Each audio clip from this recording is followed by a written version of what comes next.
Okay, so if there's God's plan, why is there suffering? Hi, my name's Wendy Harrington, and I had a near-death experience in 2001. So in June of 2001, I had an emergency cesarean section for the birth of my third daughter. And following that, I became critically ill with a flesh-eating disease. So the surgeons had to remove my womb and ovaries and about 2/3 of the flesh on my torso. And then I was medically sedated for 10 days. And somewhere in that 10-day period of being medically sedated, I had a near-death experience. So I was, all of a sudden, the first thought I had was I was out of my body, but I was still aware of myself, like I've always been aware of myself. You know, that sense of like, oh, me, you know, that never changes no matter how old you are, that aspect. And I remember thinking like, wow, well, I'm not my body then. And then there was just this most amazing light. And it was like I was just being drawn towards it, and I really wanted to go. I was quite happily going. I had no thought for this physical life. Being drawn into this light, the peace and the bliss, words will never ever do it justice. It was just absolutely divine, and I was quite happily going. And then I could see forms taking shape ahead of me, and all of a sudden I felt a tug on my arm, and I came to a halt. And I looked back, and it was my husband. And I really wanted to go, and I really wanted him to come with me. For me, he felt like my soulmate here on earth, and you know, the one. And I really wanted him to come with me, but he would not budge. And telepathically, I heard, "If you come, you must come on your own." And I so wanted to go, so I tried to pull him again, and then I just heard the same telepathically. If you come, you must come on your own. And I didn't want to leave him. And that forward momentum subsided in that decision. And then I just, you know, yeah, it was like it just stopped, and I came back and into my body. So that experience created a monumental change in my life. When I was awoken from the sedation, firstly, then I was plunged into having to deal with a very disfigured body, and you know, all of the human challenges of ill health and a recovery from a life-threatening illness. That was not easy. But there was, I was in hospital for 3 months. And then when I came home, about, I can't think when it was, sometime after I came home, anyway, not that long, I got woken in the early hours, and there was a sentence in my head. And it was just on repeat, and it would not stop. And in the end, I thought, oh, I'll just get up and I'll write it down. Maybe then it will go away. But what happened was, as I wrote it down, another sentence came, and then another sentence. And it was my first experience of channeling. And so it was like taking dictation, like somebody was talking to me and I was just writing it down. And in there, it was sort of explaining lots of things that we do as humans where we hurt ourselves. And it also said that there is love and fear and everything in between, and that we have our choice of where we create from, and that as humans we were unwittingly creating from fear, unwittingly, not meaning to, right? And in that moment I vowed to be as loving as I possibly could, and that then really sparked a journey of just discovering everything that is in the way that blocks the flow of that love through us, because I believe that love, that divine presence, you know, that is the source of all of us. Like, we are aspects of it, and there are certain things that are in the way. So all of that really began to change and open up. This experience opens up the soul and the soul path and the sort of purpose. I think that we have a choice, like you know, it really is our choice, and we can experience a small version of ourselves, which is a version that from my experience now is like we create a version of ourselves. We create that version when we first come into this earth plane, and we meet the difference in the vibrations, if you like. If everything was a vibration, I do believe everything is energy, like there's energy and vibration. There's the vibration of love, and there's the vibration of fear, and a whole load of vibrations in between. And so my experience right now, my understanding right now, is that we are kind of caught in this fear veil. And so we come into that energy. It creates, you know, confusion, and then we decide a lot of things about ourselves and the world, and then that becomes our experience. That is our power as creators. So as we can start to realize, like, oh my God, we are creators. We are creating this experience. Like, it is not being done to us. And then we start to really harness back the power that we have. And then because I believe that there is no, like, heaven or hell is right here, right now. I'm not a religious person. I'm not anti-religious either. I believe in love, and I believe it's the root of all things. And it is in the seed in all religious approaches. But that pure loving energy as a direct experience for ourselves, you know, to me, when we're all in that, is where we then find peace on earth, because we find peace within ourselves. So the truth is that the world works from the inside out, not the outside in. And that's what we need to realize. I think that is what we're remembering, and I think that's what we're awakening to as a humanity. And that changes everything when we start to approach life from that perspective. So do we have a soul contract before we come? Do we kind of agree? I don't know, is where I'm at with that. I believe that one day I had this amazing experience. I've had so many beautiful spiritual experiences where of it just, reminding and going deeper. And so I was just vacuuming. I was literally vacuuming one day, and I'd been feeling that I was quite awake and connected. And all of a sudden, I was just aware of this amazing kind of energy. And my first thought was, oh God, I fell asleep again. And I thought I was awake. Because there's a piece in the Bible actually about falling asleep, and there's nowhere that it says about waking up. And so I believe that is what's happening, on the planet right now, is we're waking up. And it really felt like there was direction from a source greater. So if we said, like, the what we would call the ego, or the idea of a personality self, this physical body, the idea that I'm Wendy, this is me, my history is who I am. And if you think of that like a box, is a very small version of what we are. We are infinite, limitless potential. And so I don't know that we specifically have, here is your thing, or whether, that there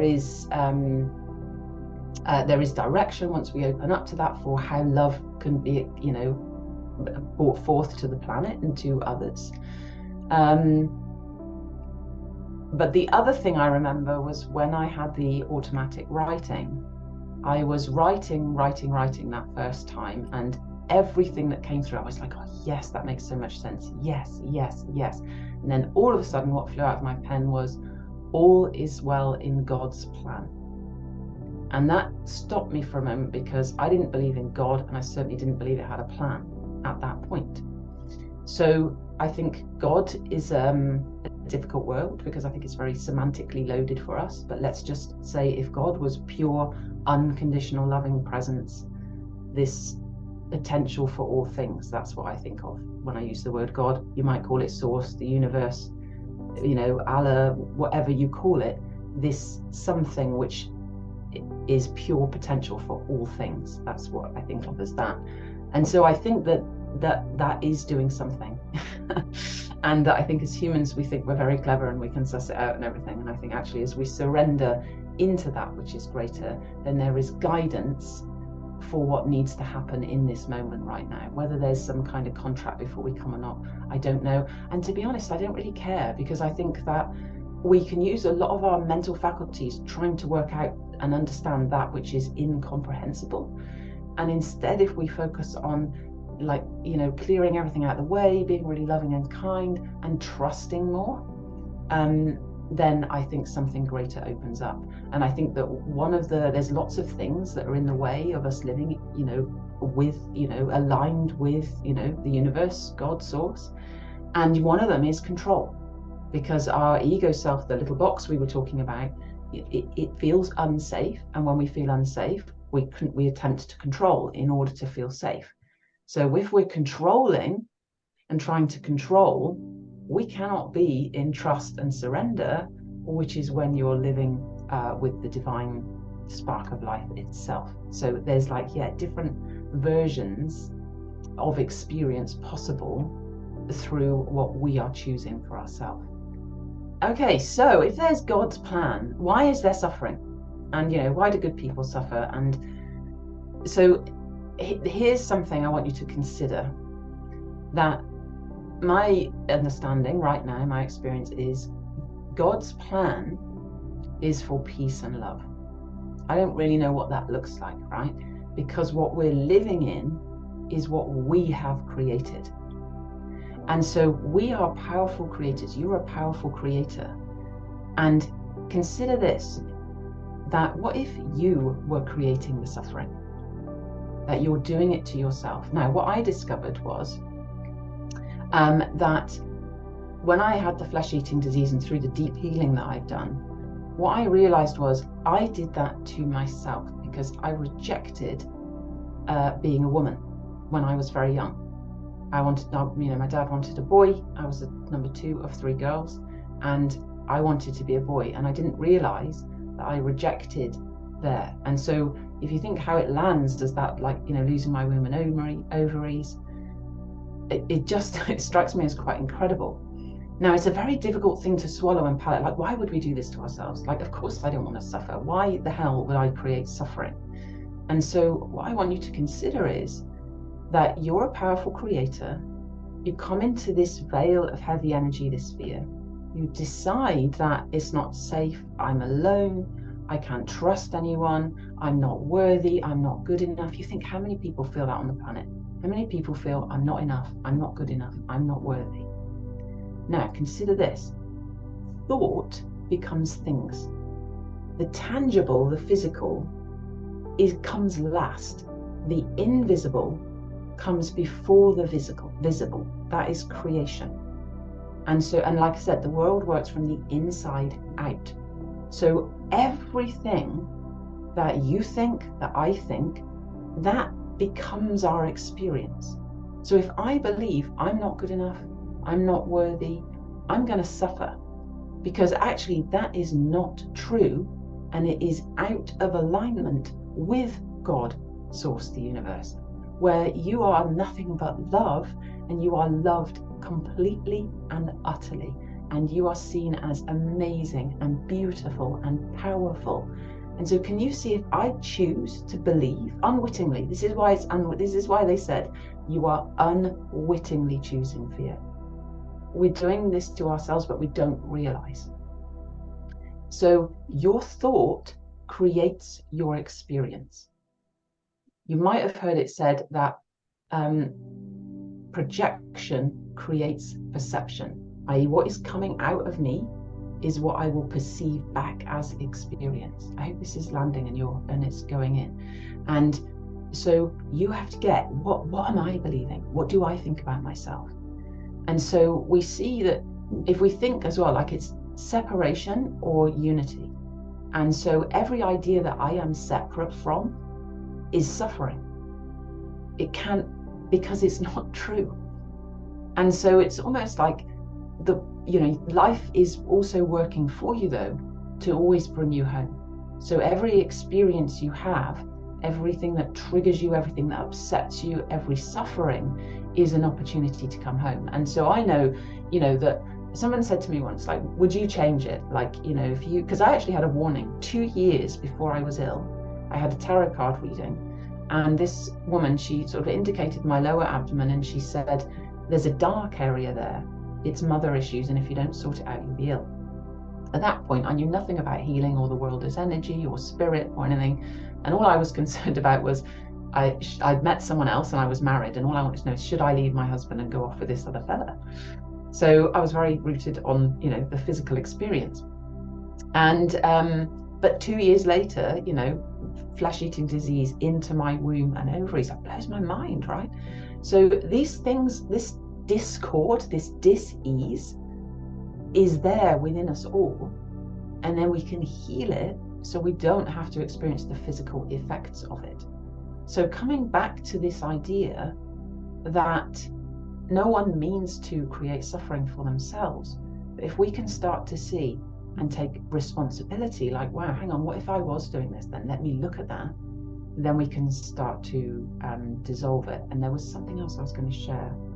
So how do we solve this problem. If we go, okay, Wendy, I'm going to go along with you that I'm doing this to myself, but what do I do about it? It's unconscious. So the first thing I want to say is, what you're really thinking, your experience, it doesn't come out of your thinking mind. So I want to give you a little model here.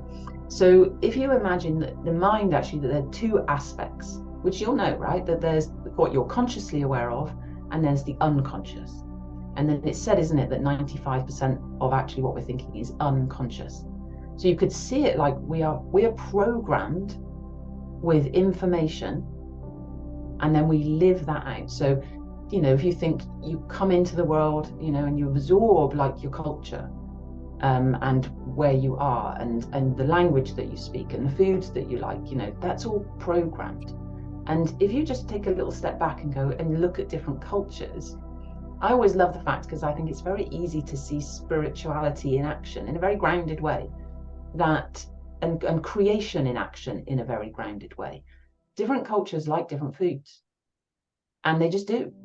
And you know, and that you know, if it was like not different creation, we'd all like the same things, but we don't.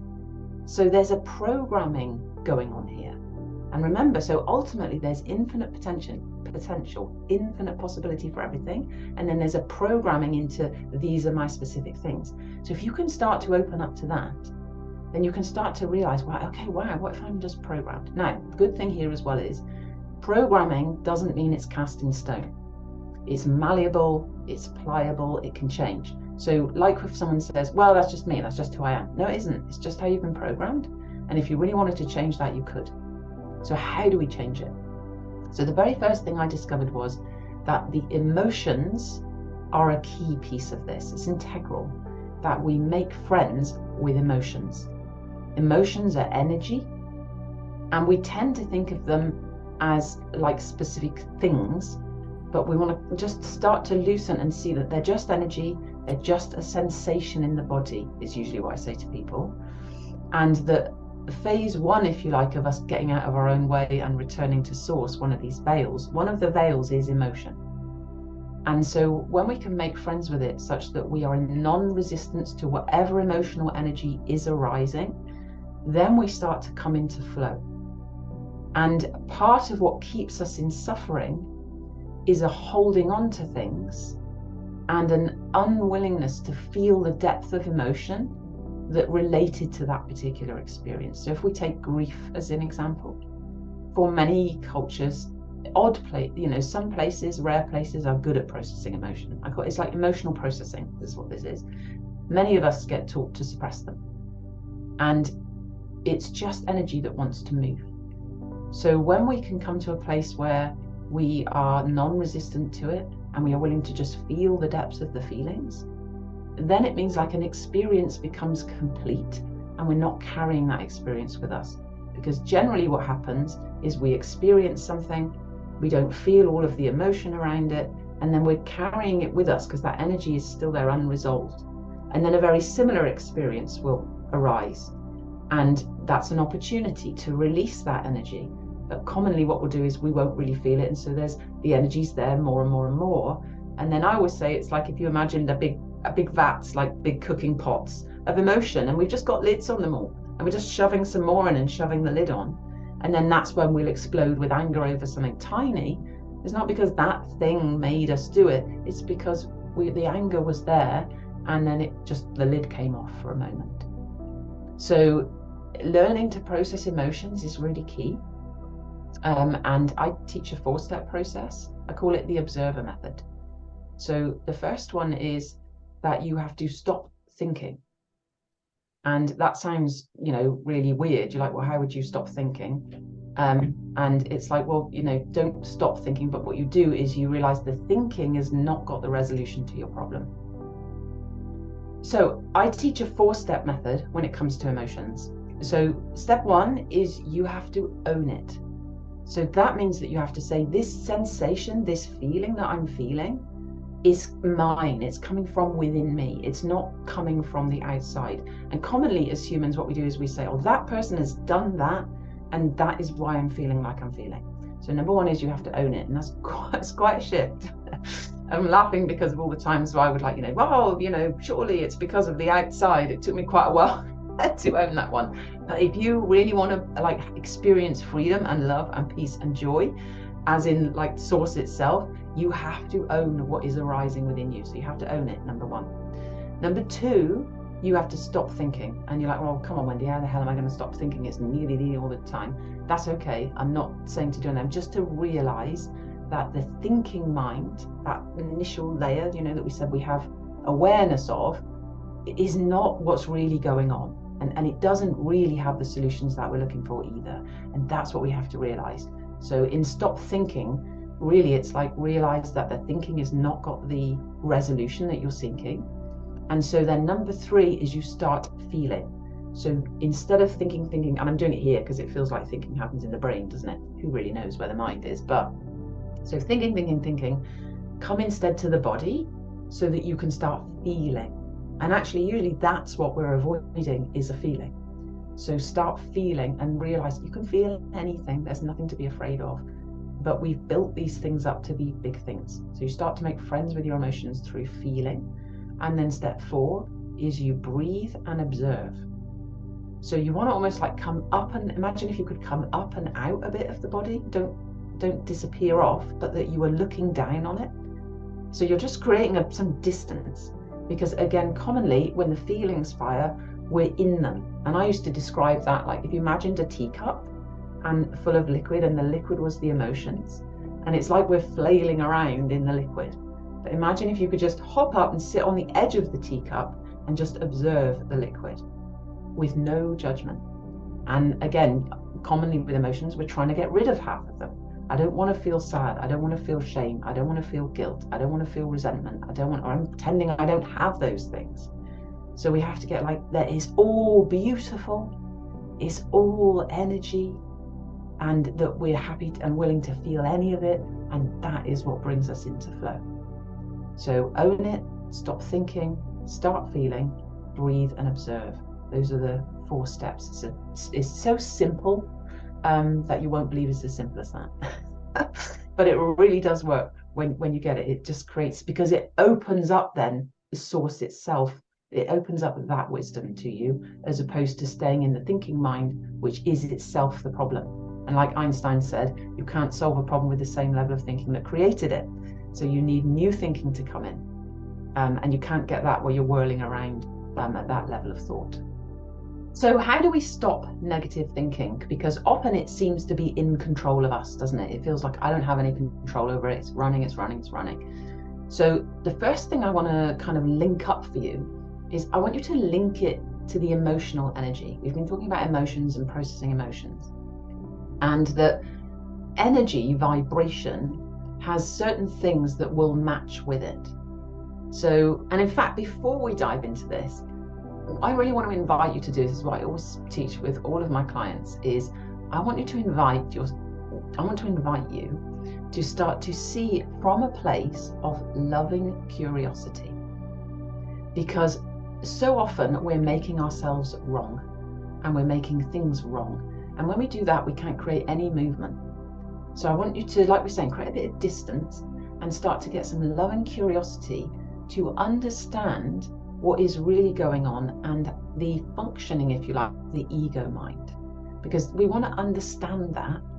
And it's like, it's interesting when we speak of the word ego, because for some people there's a sense of, we've got to get rid of it, we've got to cast it off, it's a bad thing. So it's like, all of that is not true. It's like, it's just a thing. It's an aspect of experience. And so when we kind of have some sort of sense of curiosity, a lightness, some humor, is when the mind can become open to understand and see a bit deeper.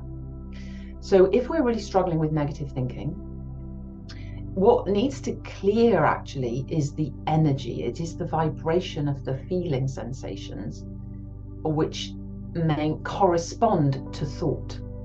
So we have, it's like both and here, right? We have the thought is becoming things. And so the thought I'm having will create a corresponding energy of emotion. And that is the vibration that I'm in. And so if I'm in a positive, light energy, that's when I'm most powerful to create good things and joy and ease and lightness. If I'm in a denser negative energy, then it's problems and suffering and things like that. So it's really to allow ourselves to not make anything wrong, and then to start to see, what am I really thinking? What do I really believe? And to be really curious about that. And like we were saying, there's a surface level of thinking mind where there's not really what you're really thinking. What you're thinking is much deeper than that. And often, like negative thinking, the roots of it, they come from this idea that I'm not worthy and I'm not good enough. And so for me, that's very deep processing work to get to that space, to see the roots of it, and then actually to do that again, it's deep energy processing work to clear that negativity. Because there's incredible psychological research around bad being stronger than good.